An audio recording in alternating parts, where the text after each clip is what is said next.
ஆணைகளை மக்கள் இணைந்து நடத்தும் இந்த பாபர் மசூதி இடிப்பை கண்டித்து ஆர்ப்பாட்டம் துவங்குகின்றது. உங்களுடைய அழைப்பினை விட்டு இங்கு வந்திருக்கக்கூடிய அனைத்து தாய்மார்களுக்கும் ஆண்கள் பெண்களுக்கும் அல்லாஹ் மறுமையிலே ஜன்னத்துல் ஃபிர்தௌஸ் என்ற சொர்க்கத்தை உங்களுக்கு வாரி வழங்குவானாக. அல்லாஹ் அக்பர். இந்த டிசம்பர் 6 துவங்குவதை முதலாக மசூத் அக்ஸாவுடைய பள்ளியுடைய மாணவன் உமர் ஃபாரூக் குராபோடு தோல்வி வைப்பார். அஸ்ஸலாமு அலைக்கும் வரஹ்மத்துல்லாஹி வபரகாத்துஹு. அஊது பில்லாஹி மினஷ் ஷைத்தானிர் ரஜீம். பிஸ்மில்லாஹிர்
அடுத்தபடியாக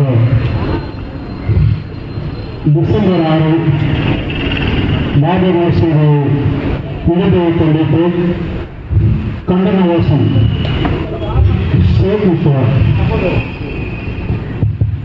ஹலோ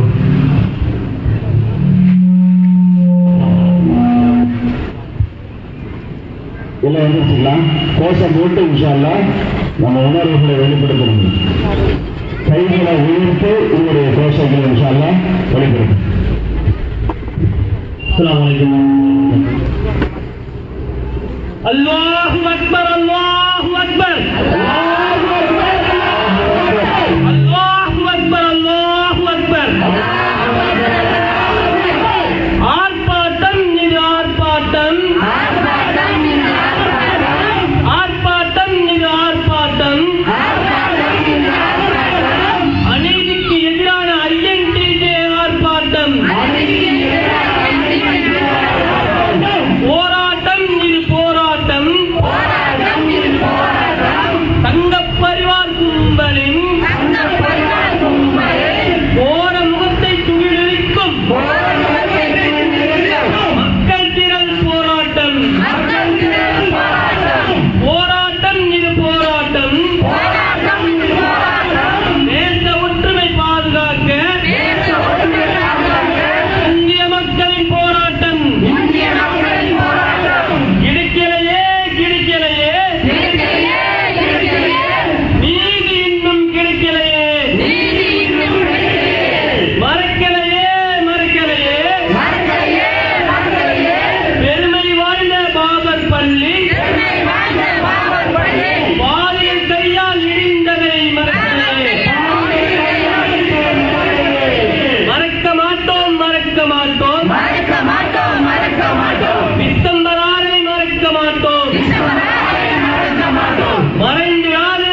ஜிசாக்களாகவும் அடுத்தபடியாக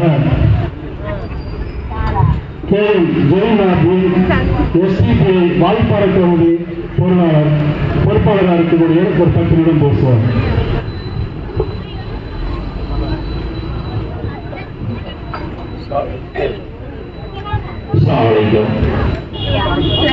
பசியிலிருந்து விடுதலை, பயத்திலிருந்து விடுதலை என்கின்ற உன்னத முழக்கத்தோடு இந்தியாவில் என்கின்ற ஜனநாயக நாட்டில் 32 ஆண்டுகளாக இந்த கொடுமை நினைவு சின்னங்களாக இங்கு ஆகிக் கொண்டிருக்கின்றது. உலகத்தில் மிகப்பெரிய ஒரு ஜனநாயக நாடு என்று இந்தியாவை சொல்வதில் வெட்கக்கேடு படுகிறோம், வேதனைப்படுகிறோம். வெட்கக்கேடும் வேதனை படிந்த இந்த நாட்டில் 1992 பாபரி மஸ்ஜித் இடிக்கப்பட்ட பொழுது பல்லாயிரக்கணக்கான மக்கள் படுகாயமடைந்தார்கள், நூற்றுக்கணக்கான மக்கள் கொல்லப்பட்டார்கள். உலகமே துடிதுடித்து போனது. இந்தியாவின் அன்றைய பிரதமராக இருந்த வாஜ்பாய் அவர்கள் இது உலகளால் தலைமடங்கிய ஒரு மிகப்பெரிய அவலநிலை என்று இந்த நாட்டினுடைய பிரதமர் குறிப்பிட்டார். வெற்றி தலைகுனிகிறேன் என்று பாரத பிரதமர் அவர்கள் நான் வெட்கப்படுகிறேன் இந்த நிகழ்ச்சிக்கு என்று கூறினார். வெட்கமில்லாத உச்ச நீதிமன்றம் பல ஆண்டு காலமாக அதை இழுத்துவிட்டு கடைசியில் ஒரு தீர்ப்பை கூறியது உச்ச நீதிமன்றம். அது தீர்ப்பு என்று சொல்ல முடியாது, அநீதி என்றுதான் கூற வேண்டும். அப்பேற்பட்ட அநீதியை காலங்காலமாக இஸ்லாமியுடைய இதயங்களில் ஈயத்தை காட்சி ஊற்றியதை போன்று இந்த இடத்திற்கு அடியில் பாபரி மஸ்ஜிதினுடைய அடியில் எந்த வணக்க வழிபாட்டு தலங்களும் இல்லை. இது உச்ச நீதிமன்றத்தினுடைய தீர்ப்பு. இந்த இடிக்கப்பட்ட பாபரி மஸ்ஜிதின் அடியில் எந்த வணக்க வழிபாட்டு தலங்களும் இல்லை என்று கூறிய உச்ச நீதிமன்றம் அதற்கு பின்னால் இந்த இடம் பெரும்பான்மையான மக்கள் ஆதரிக்கின்றார்கள் என்கின்ற ஒரு காரணத்தை வைத்து இடித்தவனுக்கு அது சொந்தம் என்று ஒரு பாரபட்சமான தீர்ப்பை, உலக முட்டாள்தனமான தீர்ப்பை உச்ச நீதிமன்றம் ஒரு பெட்டிக்கடை ரோட்டுக்கடையில் உட்காரவரை போன்ற ஒரு தீர்ப்பை கூறியது. அந்த தீர்ப்பினுடைய வடிவம் என்ன? அந்த தீர்ப்பினுடைய வடிவத்தின் பின்னால் உச்ச நீதிமன்றம் ஒரு தீர்ப்பை சொல்லுகிறது. வணக்க வழிபாட்டு தலங்களுடைய 91வது பிரிவின் கீழ் இனிமேல் இந்தியாவில் எந்த பள்ளி வாயில்களும், எந்த கோயில்களும், எந்த மசூதியும் இடிக்கப்படக்கூடாது என்பதை மிக தெளிவாக உச்ச நீதிமன்றம் தீர்ப்பு கூறிய பின்னால் வாதி பள்ளிவாசல் இடிக்கப்பட்டது. பதற்றத்துக்குள் இந்தியா உள்ளாக்கப்பட்டது. மூன்றாவதாக சம்பல் பள்ளத்தாக்கைத்தான் சம்பல் என்று சொல்கின்றார்கள். அந்த சம்பலில் இந்த ஒரு வாரத்திற்கு முன்னால் ஒரு பள்ளிவாயில் இடிக்கப்பட்டு மிகப்பெரிய பிரச்சனைகள் கிளம்பி 5க்கும் மேற்பட்டவர் கொல்லப்பட்டார்கள், 100க்கும் மேற்பட்டவர் காயமானார்கள்.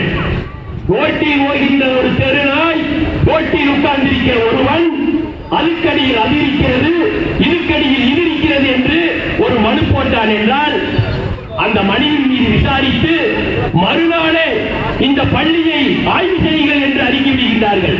இந்த நாட்டினுடைய பாராளுமன்றத்துக்கு அடியிலும் இந்தியாவில் இருக்கின்ற சட்டமன்றத்திற்கு அடியிலும் அது இருக்குது இது இருக்குது சொன்னா நீங்க ஆய்வு செய்வீர்களா? ஒரு மனிதன் செய்வானா?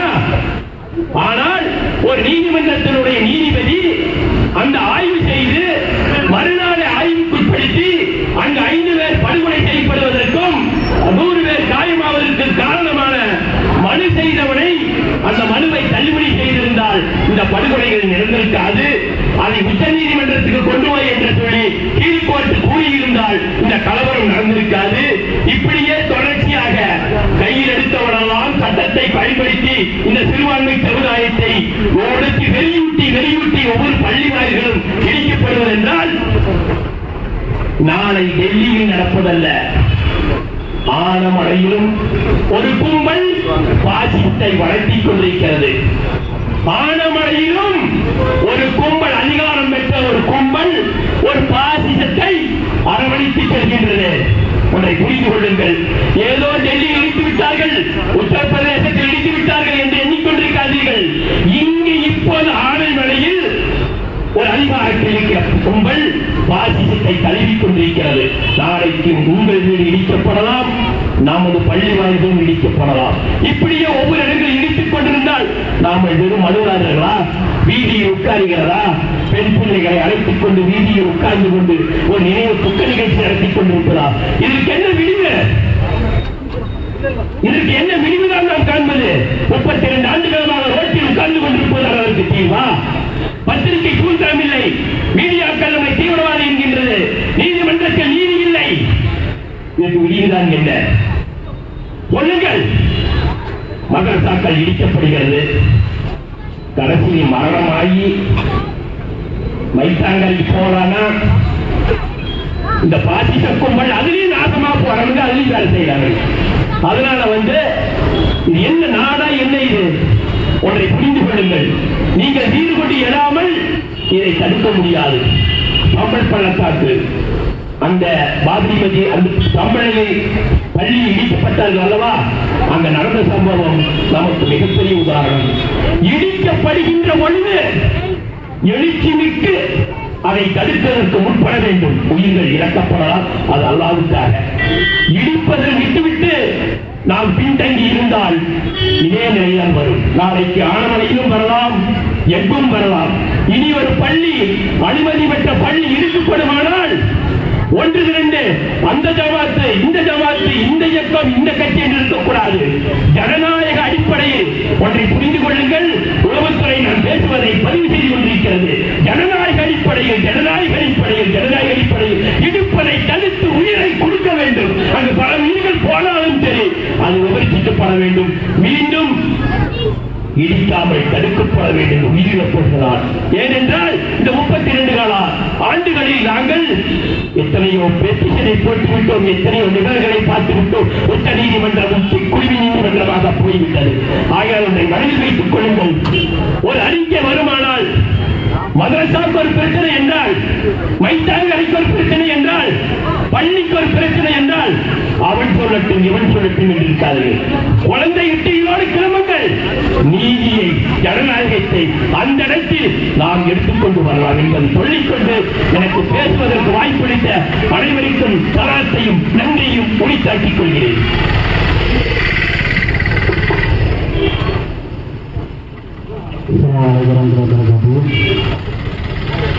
அடுத்தபடியாக இந்திய தௌஹீத் ஜமாத்துடைய கோவை மாவட்ட பேச்சாளர் அப்துல் அஜீஸ் அவர்கள் ஒரு பத்திரிகை உருவாக்குவார்.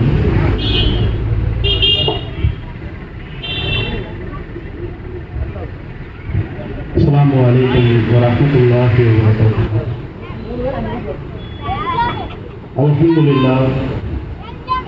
அல்ஹம்துலில்லாஹி ரப்பில் ஆலமீன்.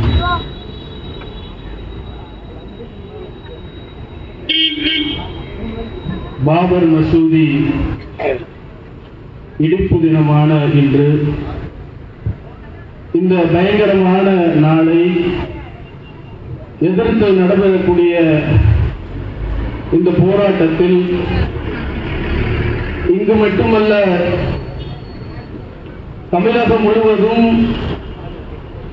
ஒவ்வொரு நகரங்களும் ஒவ்வொரு வீதிகளிலும் முஸ்லிம்கள், இந்துக்கள், கிறிஸ்துவர்கள் என மத வேறுபாடுகள் பார்க்காமல் இந்த கருப்பு நாளை எதிர்த்து ஒவ்வொருவரும் வீதிக்கு இறங்கி போராட்டங்கள் நடைபெறக்கூடிய ஒரு காட்சியை இன்றைக்கு நாம் பார்க்கின்றோம். பாபர் மசூதி இடிப்பு என்பது 1992 டிசம்பர் 6 அன்று நடைபெற்ற அந்த இடிப்பின் பொழுது அன்றைக்கு இருந்த ஆட்சியாளர்களில் அன்றைக்கு முதலமைச்சராக இருந்த கல்யாண் சிங் அவரும் பாரதிய ஜனதா அரசிலிருந்து முக்கிய பொறுப்பு வகிக்கின்ற உமா பாரதி வரைக்கும் எல்லாருமே கிட்டத்தட்ட ஒரு 6 மாதத்திற்கு முன்பாக திட்டமிட்டு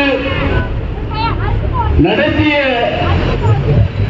இந்த பள்ளியின் இடிப்பு என்பது திட்டமிட்டு நடத்தினார்கள் என்பது ஊரறிய உலகமறிய எல்லாத்துக்கும் தெரிந்த விஷயம்தான். அந்த இடிப்பிற்கு முன்பாகவே அன்றைக்கு இருக்கக்கூடிய நீதிமன்றத்தினுடைய முக்கியமானவர்கள் சொன்னார்கள், ஒரு டீம் ரெடியா இருக்கு, பாபர் மசூதியை இடிப்பதற்காக வேண்டி திட்டம் போட்டுக் கொண்டிருக்கிறார்கள் என்று சொல்லி அரசாங்கத்திற்கும் உளவுத்துறைக்கும் தகவல்களை கொடுத்தது. இருந்தும் கூட அன்றைக்கு இருக்கக்கூடிய உளவுத்துறைகள், அரசாங்கம் எல்லாம் அலட்சியமாக அதை விட்டது. சரி, இடித்து விட்டார்கள் என்று சொல்லி சில வருடங்களில் அன்றைக்கு இருந்த முதலமைச்சர் கல்யாண் சிங் சொல்கிறார், நாங்கள் இடித்து விட்டோம், இடித்தது தவறுதான், அதே இடத்தில் மீண்டும் பள்ளிவாசலை கட்டித் தருகிறோம் என்று சொன்னார். கிட்டத்தட்ட 300க்கும் மேற்பட்டவர்கள் இடித்ததை பார்த்ததாக சொல்லி உயர் நீதிமன்றத்திலே நேரடியாக சாட்சிகளை சொன்னார்கள். உமாபாரதி அவர்கள் கொக்கரித்தார்கள், நாங்கள் இடிப்போம் என்று சொல்லி. இப்படி தெளிவாக இத்தனை ஆதாரங்கள் இருந்தும் கூட உச்ச நீதிமன்றத்தினுடைய உச்சபட்ச நீதி, நமக்கு நீதிமன்றம் இருக்கிறது, நீதிமன்றத்தில் நாம் முறையிட்டு சரியான நீதியை பெற்றுவிடுவோம் என்று சொல்லி எல்லோரும் காத்திருந்தோம். நமக்கு நீதி கிடைக்கும் என்று சொல்லி கிட்டத்தட்ட 17 வருடங்களாக ஒவ்வொரு வருடமும் டிசம்பர் 6 ஒவ்வொரு முஸ்லிம்களும், இந்துக்களும், கிறிஸ்துவர்களும் வீதியில் இறங்கி என்ன ஆட்சி, என்ன ஆட்சி, பாபர் பள்ளி என்ன ஆட்சி என்று சொல்லி ஒவ்வொருத்தரும் வீதியில் இறங்கி போராட்டத்தில் குறித்தார்கள். அந்த நீதிமன்றம் தான் நமக்கு சரியான தீர்ப்பை கொடுக்கும் என்று சொல்லி காத்திருந்தோம். ஆனால் சரியான நீதி கிடைத்ததா? 2019ஆம் ஆண்டு அந்த தீர்ப்பு வழங்கப்படுகிறது. அந்த தீர்ப்பு வழங்கியவுடனே தெரிகிறது, ஜனநாயக நாடு என்பது அன்றைக்கே படிகுழியில் தள்ளிய நாளாக கருதப்படுகிறது. நீதிபதிகள் இப்படிப்பட்ட ஒரு அயோக்கியத்தனமான தீர்ப்பை வழங்குவார் என்று சொல்லி எல்லாரும் காரி உமிழக்கூடிய அளவிற்கு அப்படிப்பட்ட ஒரு தீர்ப்பை அன்றைக்கு இருக்கக்கூடிய உச்ச நீதிமன்றம் வழங்கியது.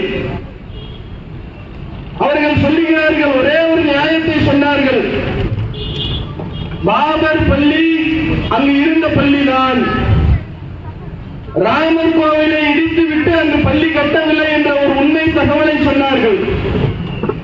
அங்கு எதுவும் இடிக்கப்படவில்லை, 450 ஆண்டுகால பழமை வாய்ந்த பள்ளிதான். இருந்தாலும் கூட நம்பிக்கையின் அடிப்படையில் இந்த தீர்ப்பு வழங்குகிறோம். நீதிமன்றம் சொல்லுகிறது, நம்பிக்கையின் அடிப்படையில் இந்த தீர்ப்பு வழங்குகிறோம். இது நியாயம்தானா?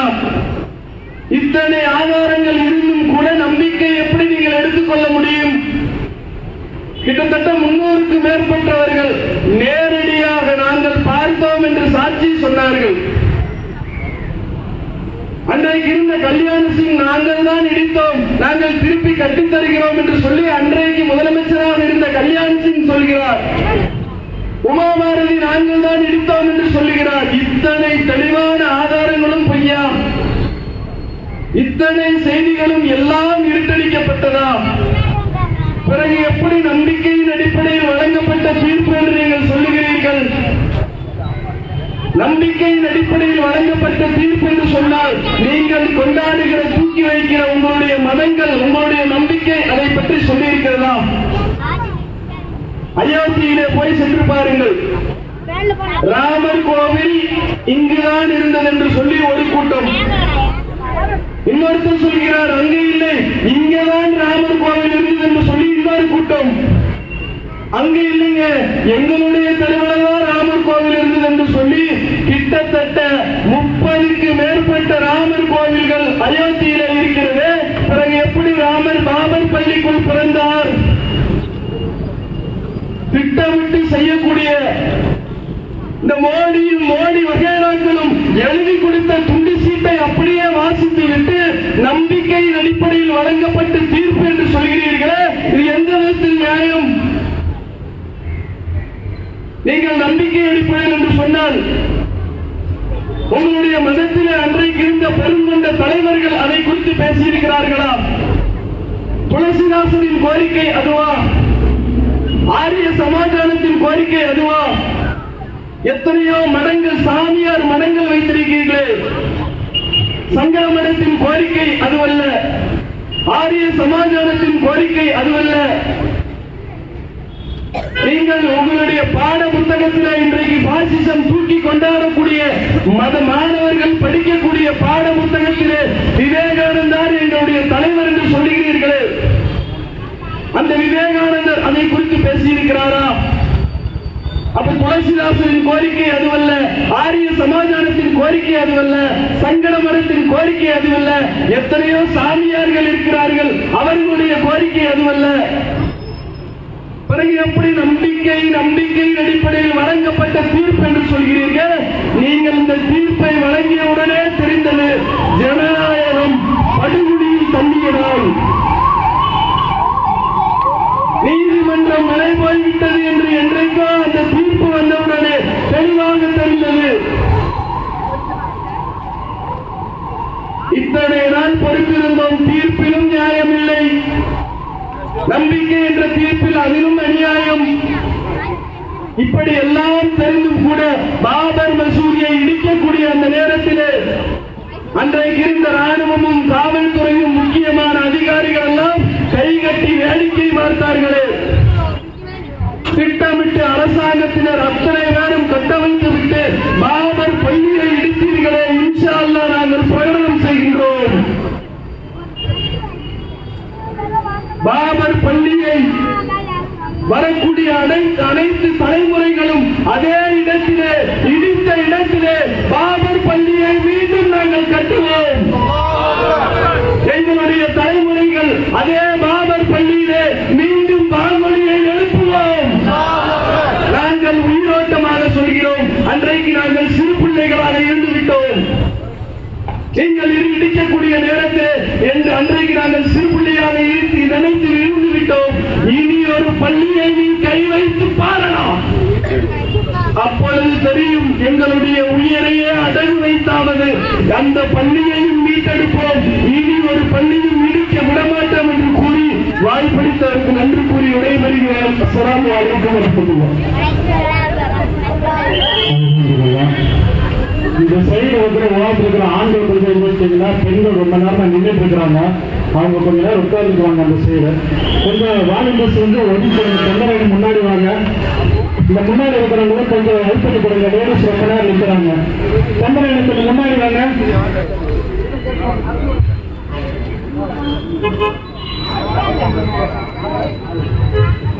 லேடிஸ் உட்கார்றாங்க, அந்த சைடு போயிட்டு நிற்க முடியாது, உட்காருங்க, சைடு போயிட்டு.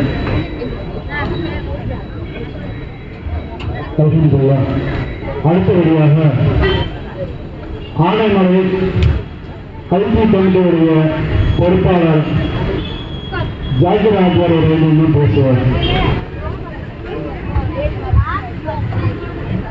அல்ஹம்துலில்லாஹ் அல்ஹம்துலில்லாஹ் அல்லதி வகஃபா வஸ்ஸலாத்து வஸ்ஸலாமு அலா இபாதில்லாஹி முஸ்தஃபா அம்மா பஅத். فقد قال الله تعالى بعد أعوذ بالله من الشيطان الرجيم بسم الله الرحمن الرحيم. கண்ணியத்துக்குரிய மேலான பெரியவர்களே, சோதர்களே, அல்லாஹ் ஜல்ல ஷானஹு தஆலா இந்த உலகத்திலே அந்தந்த காலங்களிலே தீனை வளர்ச்சி அடைவதற்காக, தீனை இந்த உலகத்திலே ஹயாத்தாக்குவதற்காக வேண்டி ஒவ்வொரு சூழ்நிலைகளை ஏற்படுத்திக் கொண்டே இருந்தான். அந்த சூழ்நிலை இப்பொழுது வந்திருக்கிறதோ என்று நினைக்கக்கூடிய சூழ்நிலையிலே நாம் இன்றைக்கு இருந்து கொண்டு வாழ்ந்து கொண்டிருக்கிறோம். அந்த காலத்திலே இருந்த ஈமானுடைய கொடியை பற்றி பிடித்துக் கொண்டிருந்த கரங்கள் எல்லாம் இன்றைக்கு எங்களுடைய இல்லங்களை பாதுகாக்கக்கூடிய கரங்களாக பற்றி பிடித்துக் கொண்டிருக்கிறது என்பதை நாம் இந்த நேரத்திலே சிந்திக்க கடமைப்பட்டிருக்கின்றோம். ஹதீஸிலே இப்படி தெளிவாக சொல்லப்பட்டிருக்கிறது.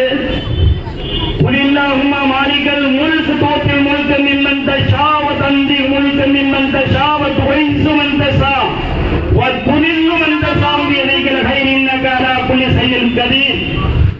நாம் யாரிடத்திலே நாடுகிறோமோ அவர்களிடத்திலே ஆட்சியை கொடுப்போம். நாம் யாரை நாடுகிறோமோ அவர்களை ஆட்சியிலே இருந்து இறக்குவோம்.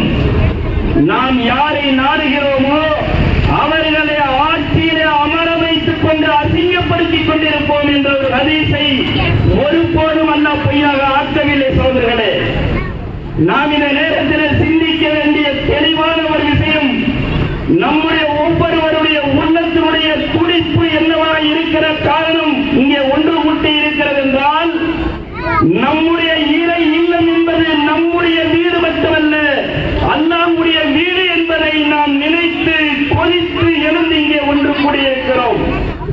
ஏதோ ஒரு பள்ளிவாசல் இழந்தோம் என்று நாம் நினைத்து இருந்தோம். ஆனால் இன்றைக்கு ஒவ்வொரு பள்ளியாக அவர்கள் கை வைக்க ஆரம்பித்திருக்கிறார்கள். அந்த கை வைத்தவருடைய நோக்கம் வீழ்ச்சி, அவருடைய அழிவு எதிரே ஆரம்பமாகிவிட்டது என்றால், எந்த பள்ளியை இறை இல்லத்தை யார் கை வைத்து விட்டார்களோ அவர்கள் செய்கிற, சொல்லுகிற, பேசுகிற, நடக்கிற, அவர்கள் நினைக்கிற அத்தனை விஷயங்களையும் அல்லாஹ் தவுள் பொடியாக்குவான் என்பதாக ஹதீஸுடைய கருத்தாக இருந்து கொண்டிருக்கின்றது. என் அன்புக்கு இறங்கிய நம்முடைய ஊர் மக்களாக இருக்கக்கூடிய நேரத்திலே நாம் ஒரு சில விஷயங்களையும் சொல்ல வேண்டும் என்ற ஆர்வமும் துடிப்பமும் இருந்தாலும் கூட, நமக்கு பின்னாலே நிறைய பேச்சாளர்கள், சிறப்பு பேச்சாளர்கள் எல்லாம் இங்கே ஒன்று கூடியிருக்கக்கூடிய இந்த நேரத்திலே மிக சுருக்கமாக உங்களிடத்தில் 2 விஷயங்களை நான் சொல்லி முடித்துக் கொள்ள ஆசைப்படுகிறேன். என் அன்புக்கு இறங்கிய தாய்மார்களே, பெண் மக்களே, தாய் குழந்தைகளே, உங்களுடைய வீண், உங்களுடைய ஒரு எட்டு, உங்களுடைய ஒரு சொட்டு கண்ணீர் அல்லாஹ் ஒருபோதும் வீணாக்க மாட்டான். அதை வீணாக்கியதாக சரித்திரமும் கிடையாது. எப்படி என்றால், எந்த வானத்திலிருந்து வந்த மழை துளி மீண்டும் வானத்துக்கு செல்லாதோ, அதை போல கண்ணிலே இருந்து இறங்கிய ஒரு சொட்டு தண்ணீர் எப்படி கண்ணுக்குள் மீண்டும் செல்லாதோ, அதை போல நம்முடைய எண்ணமெல்லாம் இன்றைக்கு என்னவாக இருக்கிறது என்றால், ஒரு பள்ளி அல்ல, 1000 பள்ளிகளை நாம் கட்டி நிறுவுவோம்.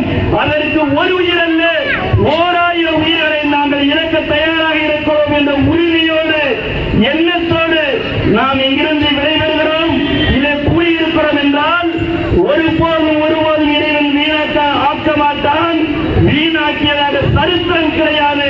அந்த சரித்திரத்தை புரட்டுகிற, அந்த சரித்திரத்தை நாம் எதிர்நோக்கி இருக்கக்கூடிய காலத்தில் இருந்து கொண்டிருக்கிறோம். என் அன்புக்கிறைய பெரியவர்களே, நாம் சிந்திக்க வேண்டும். இன்றைக்கு ஈமான் என்ற கொடியை நாம் பிடித்திருக்கிறோம் என்பதாக நினையுங்கள். ஈமானுக்காக, அல்லாஹ்வுடைய தீனுக்காக, அல்லாஹ்வுடைய தீனை இந்த உலகத்திலே நிலைநாட்டுவதற்காக நான் மட்டுமல்ல, என்னுடைய சந்ததிக்கு நான் இந்த தீனுக்காக முயற்சி செய்வேன் என்ற ஒரு உறுதியோடு வரக்கூடிய முழு மனித சமுதாய மக்களுடைய விலாயத்துக்கு நான் காரணமாக, என்னுடைய பிள்ளைகள் காரணமாக, என்னுடைய சொத்து காரணமாக ஆகும் என்ற ஒரு உறுதியோடு நாம் இந்த இடத்தில் ஒரு நியத்தை சரி செய்து கொண்டிருக்க வேண்டும். இங்கே என்ன பேசப்படுகிறதோ, என்ன உங்களிடத்தில் முழக்கங்கள் இடப்படுகிறதோ, அந்த முழக்கங்களை நம்முடைய உள்ளங்களிலே நாம் தீபம் என்று சொல்லுவார்கள் அல்லவா, அப்படிப்பட்ட இறை தீபத்தை நாம் ஏற்றிக்கொண்டு இங்கிருந்து செல்ல வேண்டும் என்று இந்த நன்னேரத்தில் கேட்டுக்கொண்டு பேச வாய்ப்பளித்தமைக்கு நன்றியுடைய விடைபெறுகிறேன். அல்லாஹ் நம் எல்லாருடைய எண்ணங்களையும் கபூல் செய்ய வருவானாக.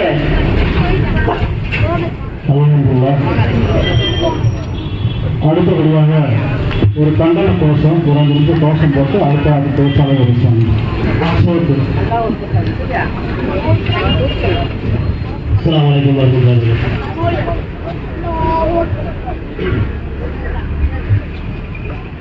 அல்லாஹு அக்பர், அல்லாஹு அக்பர், அல்லாஹு அக்பர், அல்லாஹு அக்பர். ஆர்ப்பாட்டம், ஆர்ப்பாட்டம், அநீதிக்கு எதிரான INTJ ஆர்ப்பாட்டம், போராட்டம், இது போராட்டம்,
அடுத்ததாக கோவை மாவட்ட செயலாளர் இந்திய தொழில் ஜமாத்துடைய கோவை மாவட்ட செயலாளர் சபீர் அவர்கள் பேசுவார்கள்.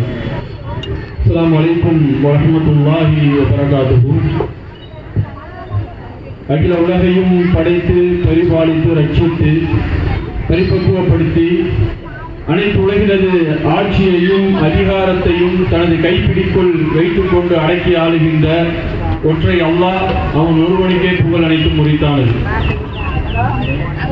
அவனுடைய சாந்தியும் சமாதானமும் ஈடேற்றமும் அகில உலகிற்கோர் அருள்கொடை எம்பெருமானார் நபிகள் நாயகம் ஸல்லல்லாஹு அலைஹி வஸல்லம் அவர்களின் மீதும் அவர்களுடைய வழியை பின்தொடர்ந்த அத்தனை நல்லடியார்களின் மீதும் மேலும் ஒரு இழப்பை இழந்தவர்களாக அதை மீட்டெடுக்க வேண்டும் என்ற எண்ணத்தோடு ஏதோ ஒருவனே வருடா வருடம் அந்த நாளை நினைவு கூறுவதற்காக மட்டுமல்ல, அதை மீட்டெடுக்கும் காலம் வரை எங்களுடைய போராட்டங்கள் இருந்து கொண்டே இருக்கும் என்பதை பறைசாற்றுகின்ற இந்த கூட்டத்தில் வந்து கலந்திருக்கின்ற நம் அனைவரின் மீதும் இறைவனுடைய சாந்தியும் சமாதானமும் ஈடேற்றமும் என்றென்று நின்று நிலவட்டும் என்று துவா செய்தவனாக.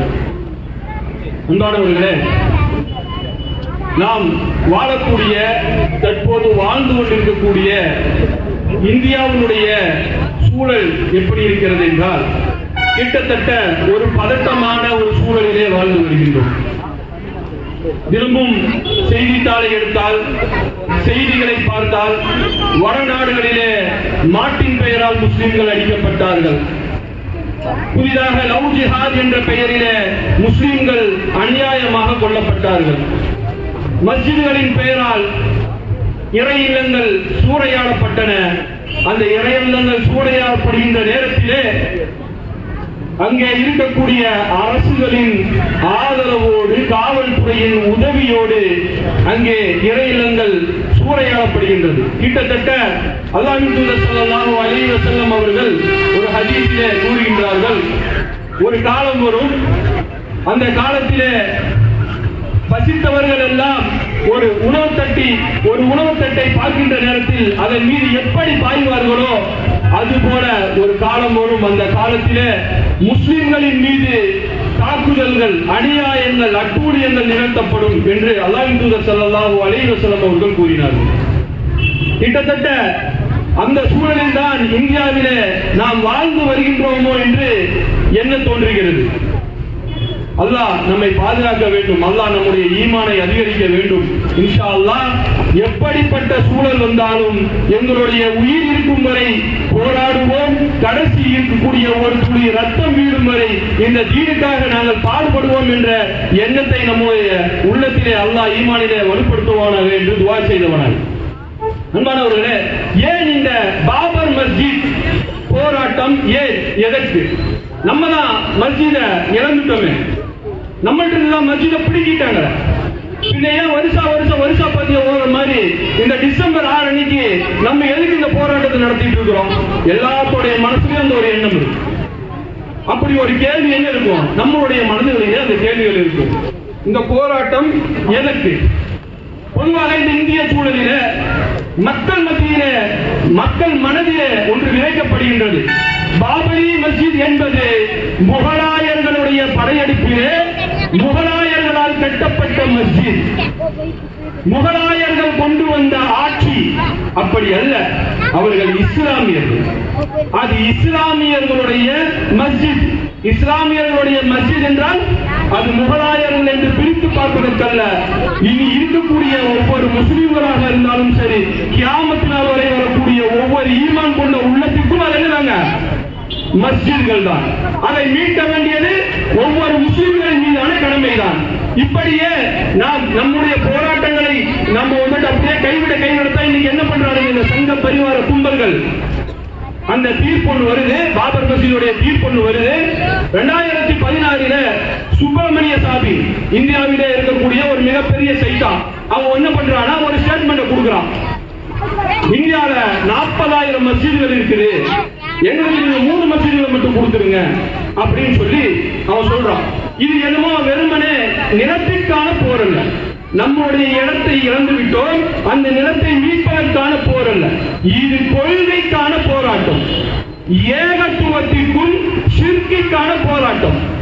அல்லாஹு அக்பர் அல்லாஹு அக்பர் என்று 5 நேரமும் அல்லாஹுவை அழைத்து அல்லாஹ்விற்காக சிரம் பணிந்த அந்த மண்ணிலே இன்று ஷிர்க் தன்னுடைய சிம்மாசனத்தை அமைத்து அமர்ந்திருக்கிறது.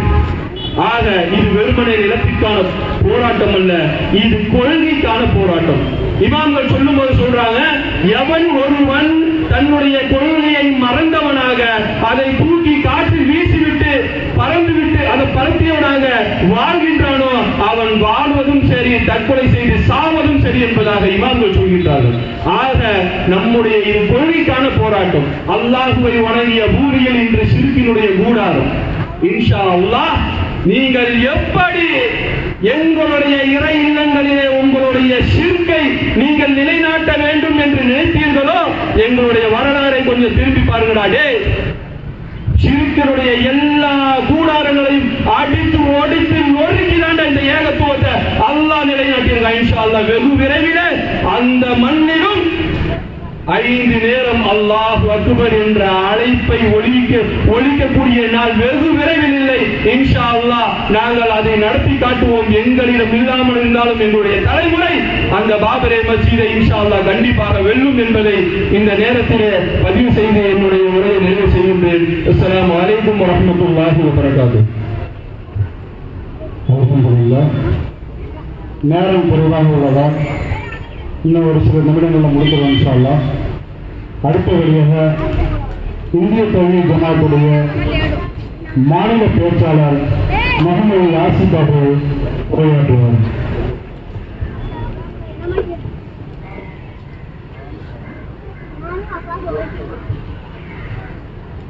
அஸ்ஸலாமு அலைக்கும் வரஹ்மத்துல்லாஹி வபரகாத்துஹு. அல்ஹம்துலில்லாஹ். أشهد أن لا إله إلا الله وأشهد أن محمدا عبده ورسوله. أما بعد،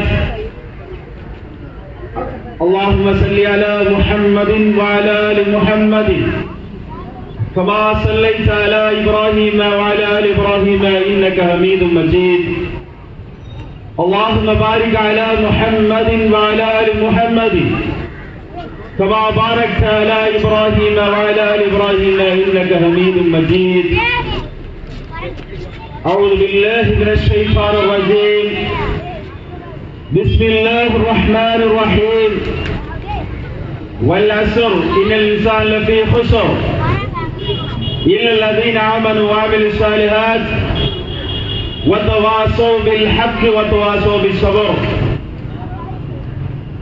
ஏகனாகிய அல்லாஹுவை போற்றி புகழ்ந்தவனாக, அவனால் எடுத்தெறியப்பட்ட ஷைத்தானிலிருந்து பாதுகாவல் தேடியவனாக, உலகளாவிய ஷைத்தான் அமெரிக்காவில் வீட்டிருக்கிறது, அபு ஷைத்தான் இந்தியாவில் வீட்டிருக்கிறது.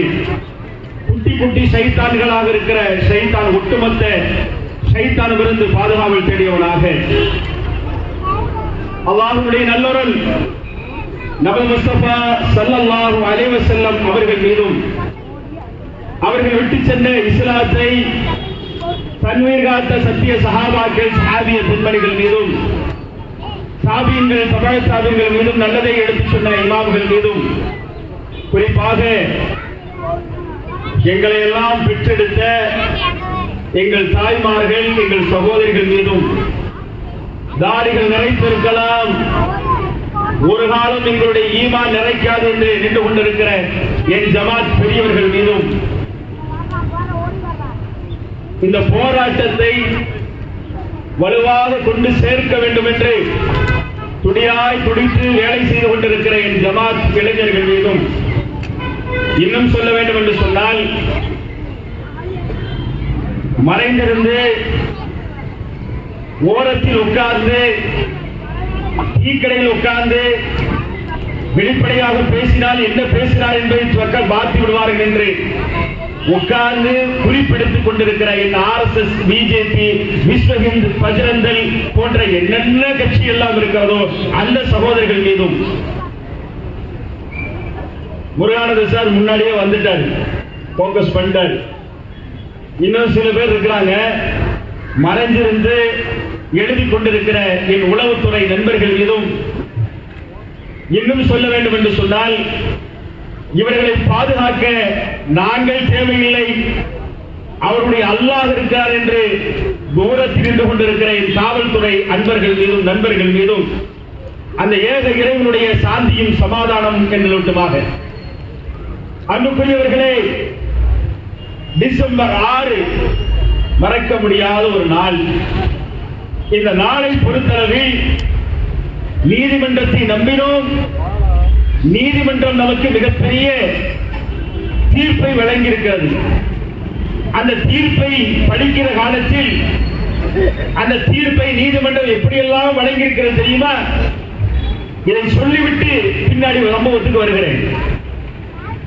நீதிமன்றத்தில் தீர்ப்பு வருகிறது. அந்த தீர்ப்பை எப்படியெல்லாம் சொல்லுகிறார்கள் என்று சொன்னால், 5 விதமான தீர்ப்பை இந்த இடத்திலே சொல்லுகிறார்கள் நீதிமன்றம். 5 விதமான தீர்ப்பு. என்ன தீர்ப்பு தெரியுமா? ரஞ்சன் கோகாய் தெரியுமா? ரஞ்சன் கோகாய், அந்த ரஞ்சன் கோகாய் சொல்லுகிறார், 450 ஆண்டுகள் பள்ளிவாசல், பாபர் பள்ளிவாசல், அது பள்ளிவாசல் தான். அப்புறம் என்னங்க பிரச்சனை? அது பள்ளிவாசல் தாங்க. 1958 எப்போ 1958 அங்கே ராமர் பிறந்தார். எங்கேயா பிறந்தார்? எங்க தெரியுமா? இது நீதிமன்றம் சொன்ன தீர்ப்பு. ரஞ்சன் கோகாய் சொன்ன தீர்ப்பு. என்ன தீர்ப்பு தெரியுமா? ராமர் பிறந்தார். ராமர் பிறந்தாரா? அப்படி ராமர் பிறந்ததா இருந்தா எங்க பிறந்தார்? பாபர் பள்ளிவாசல் இருக்குல்ல, அந்த பாபர் பள்ளிவாசலுடைய திண்டு இருக்குல்ல, அந்த திண்டுக்கு முன்னாடி பிறந்தார். அப்ப நீதிபதி சொல்லுகிறார், இது ஆவணம். நீதிபதி கேட்கிறார், அங்கே தொழுகை நடந்து கொண்டு வந்ததா? ஆமா, தொழுகை நடந்துட்டு இருந்துச்சு. ராமர் பிறக்கிறப்ப தொழுகை நடந்திருக்கு. அப்ப ராமர் பிறக்கிறப்ப தொழுகை நடந்திருந்தா எப்படி அங்க கோயில் இருக்கும் என்பதை முதல்ல விளங்கணும். இதை இந்து மக்கள்கிட்ட இந்த காவி கும்பல் என்ன செய்கிறது என்றால், அப்படியே அடிச்சு விட்டுட்டு போயிட்டே இருக்கிறது. இது தவறு என்று ரஞ்சன் கோகாய் சொல்கிறார். அடுத்து பாருங்கள், எந்த அளவுக்கு என்று சொன்னால், 1949 தைரியம் உள்ளவன் கிடையாது. எப்படின்னு பாருங்க, தைரியம் உள்ளவனால தான் நேருக்கு நேர் இருப்பான். நாம ஜனநாயகத்தை மதிக்க, அதனால ஓட்டு நிற்கிறோம், அதனால மைக்கு போட்டு கத்திக்கிட்டு இருக்கிறோம். பெண்கள்லாம் உட்கார்ந்து எதுக்காக உட்கார்றோம்? ஜனநாயகத்தை மதித்துக் கொண்டு அதற்கு வக்காலத்து வாங்கிக் கொண்டு இன்றைக்கு நாங்கள் எங்களுக்கு தீர்ப்பு நியாயமா வழங்கணும் உட்கார்ந்து இருக்கிறோம். 1949 பள்ளிவாசல் தொழுது முடிச்சு மோதினார் பள்ளிவாசலை பூட்டிட்டு அப்படியே வீட்டுக்கு போய் நல்லா தூங்கி எந்திரிச்சு காலையில் வந்து அஸ்ஸலாத்து ஹைரும் மினன்னௌம் என்று அழைக்கலாம் என்று எதிர்பார்த்துக் கொண்டிருக்கிற நேரத்தில் காலையில மோதினார் வந்து பள்ளிவாசலை திறக்கலான்னு கூட்ட திறக்கிறாரு. பெரிய ஒரு ஓட்டை. அந்த ஓட்டையில பார்த்தா பள்ளிவாசலை இமாம் மிம்பர்ல என்று பேசுவார்ல, அந்த மிம்பர்ல ராமன் சீரியனுடைய சிலை வைக்கப்பட்டிருக்கிறது. நான் சொல்லல, நீதிமன்றம் சொல்லி எஃப்ஐஆர் இருக்கிறது. எஃப்ஐஆர் இருக்கிறது. உடனே மோதினார் பார்க்கிறார். நம்ம மோதினார் எப்படி இருப்பாங்க? ஐசானவர், என்னடா செய்யலாம், ஏதாவது பார்த்தோம், அப்படியே தூக்கி வீசிட்டு அப்படியே கழுவிட்டு அஸ்ஸலாத்து ஹைரும் மினன்னௌம் அல்லாஹ் அக்பர் என்று அழைத்திருந்தால் இன்னைக்கு வீதிக்கு வந்திருக்க வேண்டியதில்லை. நாம சட்டத்தை மதிக்கிறோமே, சட்டம் நமக்கு தீர்ப்பு வழங்குமே, ஓடினோம் காவல்துறையிட்ட. எஃப்ஐஆர் போடப்பட்டது. அதற்கு பிறகு பாருங்கள், 1949 டிசம்பர் 22 இப்படி ஓட்டப்பட்டாச்சு. அதற்கு பிறகு பாருங்கள், ஊபி முதலமைச்சர், அன்னைக்கு இருக்கிற முதலமைச்சர் யாரு? ஆர்எஸ்எஸ் காரன் கிடையாது, பிஜேபி காரன் கிடையாது, இந்து மக்கள் கட்சிக்காரன் கிடையாது. அன்றைக்கு இருந்தது யாரு? அன்றைக்கு அமைச்சர், முதலமைச்சர் காங்கிரஸ் வல்லபாய் பந்த் என்பவர் என்ன செய்கிறார் தெரியுமா? எப்படி போட்டாரு பாருங்க திட்டத்தை, என்ன செய்யறாரு பாருங்க. பள்ளிவாசல் யார நம்புறது பாருங்க. எவன் நம்மளை காப்பாற்றுவார் இன்னைக்கு நம்பணுமோ, இன்னைக்கு நம்பிக்கொண்டிருக்கிறோமோ அந்த முதலமைச்சர் என்ன செய்யறாருன்னா பள்ளிவாச இழுத்து என்ன செய்து இழுத்து பூட்டு என்று உத்தரவிடுகிறார். பள்ளிவாசல பூட்டு இருக்கு. அடுத்து பாருங்க 1986 என்ன செய்யப்படுகிறது என்று சொன்னால் இன்று 1967 அல்லது 65 இந்திரா காந்தியுடைய ஆட்சி வழக்கு போகுது. வழக்கு போனா வழக்குல சொல்லுகிறார்கள் எப்படி பாருங்கள். அன்னைக்கு என்ன சொல்றாங்க தெரியுமா? ஓட்டில் போட்ட இடத்துல பூஜை பண்ணணும்னு கேட்கிறான். அதனால பூஜை பண்ணணும், அதனால அனுமதி கொடுங்கன்னு கேட்கிறான். அப்படி அனுமதி கேட்கிற நேரத்தில் நீதிமன்றம் சொல்லுகிறது அனுமதி கொடுத்துருங்க, அதுல சாமியார் மட்டுமே பூஜை பண்ணிட்டு வந்தா போதும். எங்க நீதிமன்றம் இதுக்குள்ள போனது தப்பு. ரஞ்சன் கோகாய் சொல்லுகிறார். அது மட்டுமல்ல 1992 பாபர் பள்ளிவாசல் இடித்தது தவறு என்று முஸ்லிம்கள் சொல்லல, ரஞ்சன் கோகாய் சொல்லுகிறார். அப்போ பாபர் பள்ளிவாசல் இடிச்சிட்டு இன்றைக்கு நம்முடைய நாட்டுடைய பிரதமர் ஒவ்வொரு மேடைகளிலும் சொல்லுகிறார் ராமர் கோயில். இப்ப ராமர் கோயில் எல்லாம் முடிஞ்சிச்சு, ராமர் கோயில் ஓடிடுச்சு, ராமரை உதாயாச்சு, என்னாச்சு படுக்க வச்சாச்சு. அட ராமர் பிறந்தார் வரலாறு தெரியுமா? ராமாயணத்தை நீங்க படிங்க, ராமாயணத்தை நாங்க படிச்சிருக்கிறோம். நீ படிக்கிறத விட நாங்க அதிகம் படிக்கணும் ஆசைப்பட்டு படிச்சோம். ராமாயணத்தில் சொல்லப்பட்ட கதை என்ன தெரியுமா? ராமர் கதை. அந்த ராமர் கதை நான் சொல்றேன், இந்து மக்கள் சகோதரர்களை குறித்து வைத்துக் கொள்ளுங்கள். தசரத் என்ன செய்வோம் பேரு? ராமனுடைய அத்தா பேர் என்ன? ராமனுடைய அத்தா சொல்றார் முடிவு வந்தாச்சு. ராமனுக்கு 3 பேர் அண்ணன் தம்பி, ராம, லட்சுமண, பரதன்.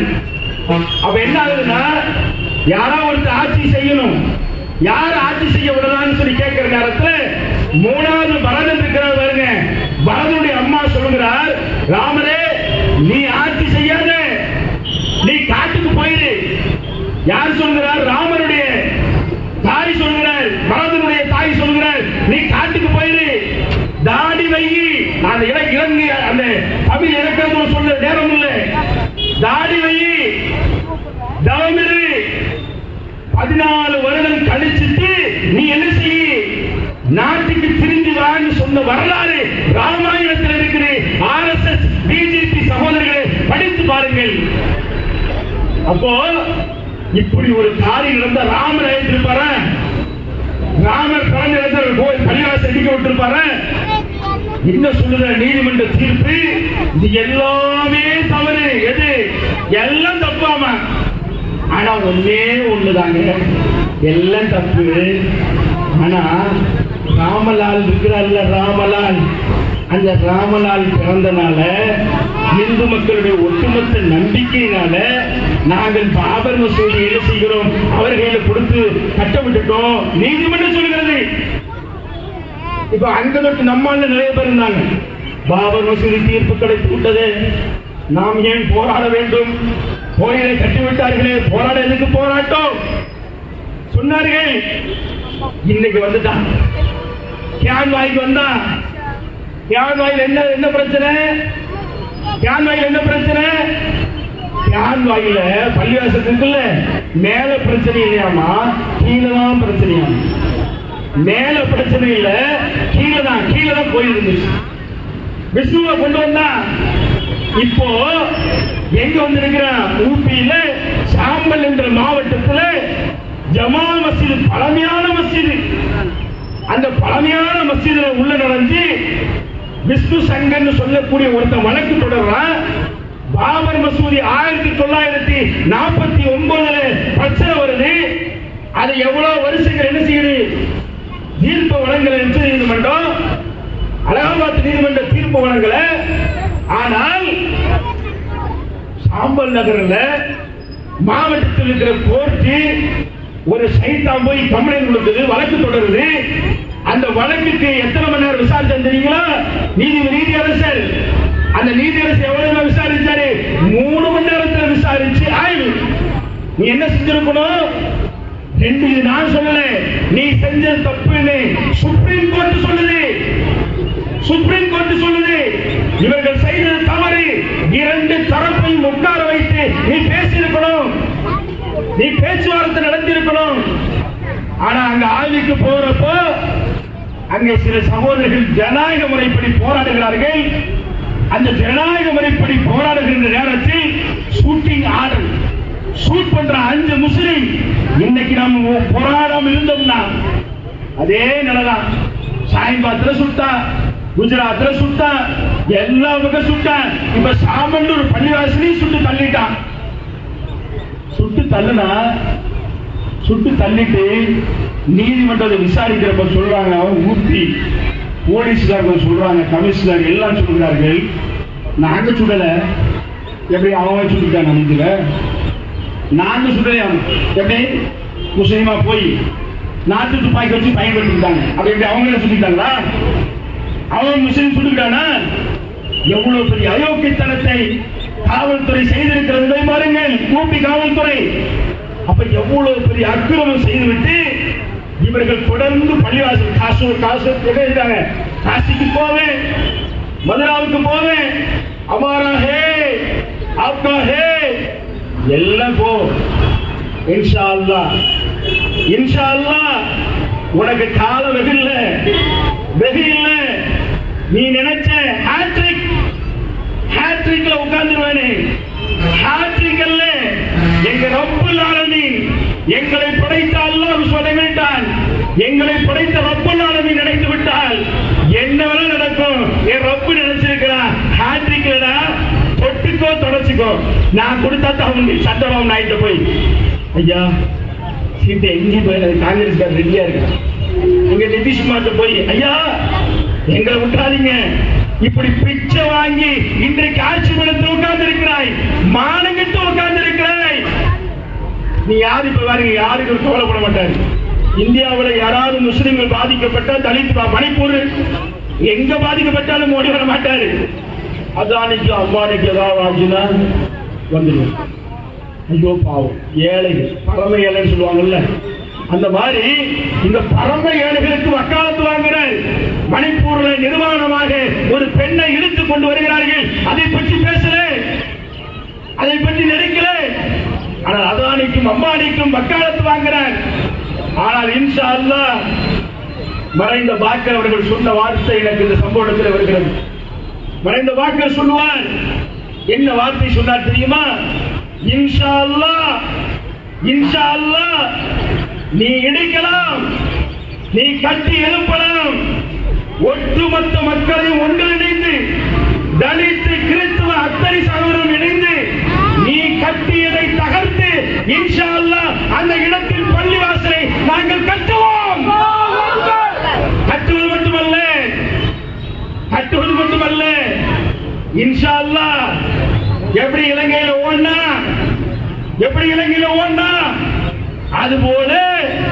அதுபோல இன்ஷா அல்லாஹ் நீ இந்த ஆட்சி பீடத்தை விட்டு இறக்கி. பாக்கர் சொன்ன வார்த்தை ஞாபகம் வருது.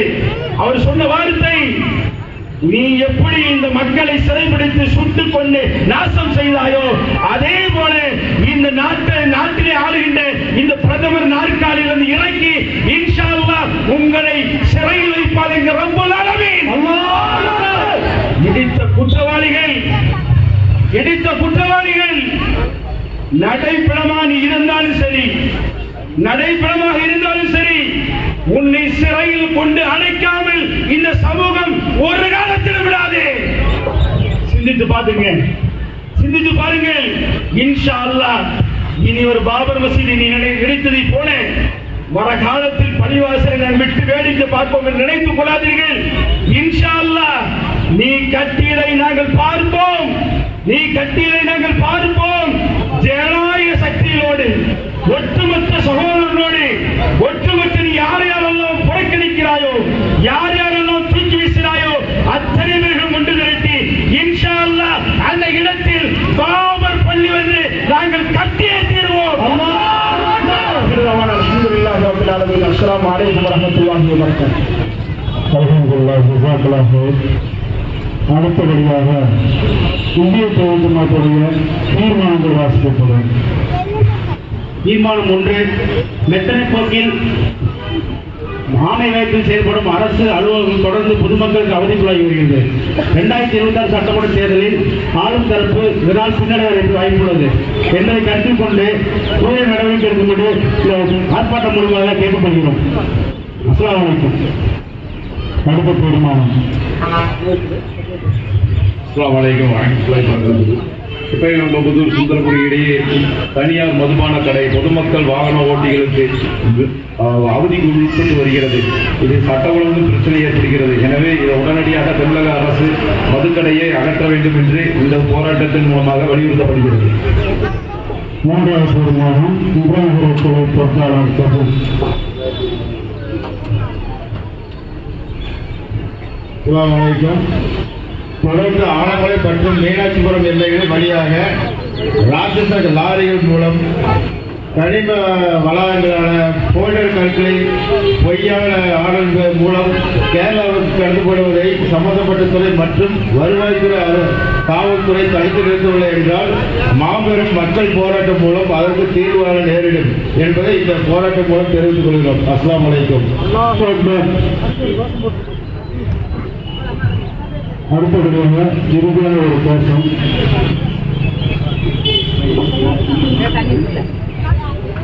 ஒரு 2 நிமிஷம். அஸ்ஸலாமு அலைக்கும் வரஹ்மத்துல்லாஹி. அல்லாஹு அக்பர் அல்லாஹு அக்பர் அல்லாஹு அக்பர் அல்லாஹு அக்பர் அல்லாஹு அக்பர் அல்லாஹு அக்பர் அல்லாஹு அக்பர் அல்லாஹு அக்பர். ஆர்ப்பாட்டம் நிரார்ப்பாட்டம் அநீதிக்கு எதிரான ஐஎன்டிஜே ஆர்ப்பாட்டம் போராட்டம் இது போராட்டம் சங்க பரிவார் கும்பலின் போராட்டத்தை துகிலரிக்கும் மக்கள் திரள் போராட்டம் போராட்டம் இது போராட்டம் தேச ஒற்றுமை பாதுகாக்க இந்திய மக்களின் போராட்டம் கிடைக்கலையே நீதி இன்னும் கிடைக்கலையே மறக்கலையே பெருமை வாய்ந்த பாபர் பள்ளி பாவிகள் கையால் இடிந்ததை மறக்கலையே மறக்க மாட்டோம் டிசம்பராரை மறக்க மாட்டோம். தூரம் இல்லை வெகு தூரம் இல்லை பாபர் பள்ளி வாசலிலே வாங்கோசை கேட்கும் நாள் தூரம் இல்லை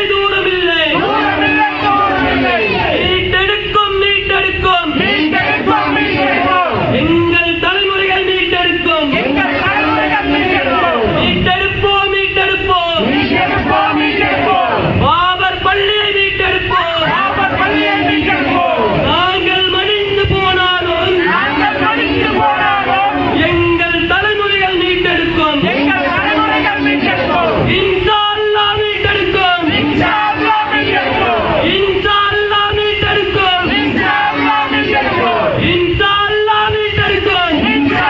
மீட்டெடுக்கும். அல்லாஹு அக்பர்.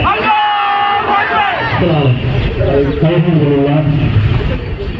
ஒரே ஒரு நபிமொழி செய்தி. இன்ஷா அல்லாஹ் யார் ஒருவர் பஜ்ர் தொழுகைக்கு பின்னாடி ஒரு துஆவை ரசூலுல்லாஹ் கற்றுக் கொடுத்திருக்கிறார்கள். அந்த துஆவை ஓதி மரணித்தார், அந்த பகல் மரணித்தாரோ நிச்சயம் சொர்க்கம் உண்டு. யார் ஒருவர் இரவு நேரங்களில் இந்த துஆவை ஓதி மரணித்தாரோ அவர்களுக்கு நிச்சயம் சொர்க்கம் உண்டு. இன்ஷா அல்லாஹ் இந்த நேரின் வாயிலாக உங்களுக்கு இந்த துஆ சொல்லிக் கொடுக்கப்படும். இன்ஷா அல்லாஹ் எல்லாம் துஆ சொல்லிட்டு அடுத்த நன்றியோடு அடுத்த இன்ஷா அல்லாஹ் முடிச்சுக்குவாங்க. பஜ்ர் ரஹ்மான். السلام عليكم. بسم الله الرحمن الرحيم. اللهم أنت ربي لا إله إلا أنت خلقتني وأنا عبدك وأنا على استطعت أعوذ بك من شر ما صنعت أبو لك بنعمتك علي وأبو لك بذنبي فاغفر لي فإنه لا يغفر الذنوب إلا أنت سبحانك اللهم وبحمدك أشهد أن لا إله إلا أنت أستغفرك وأتوب إليك. السلام عليكم. முதல்ல பெண்கள் தலைப்பு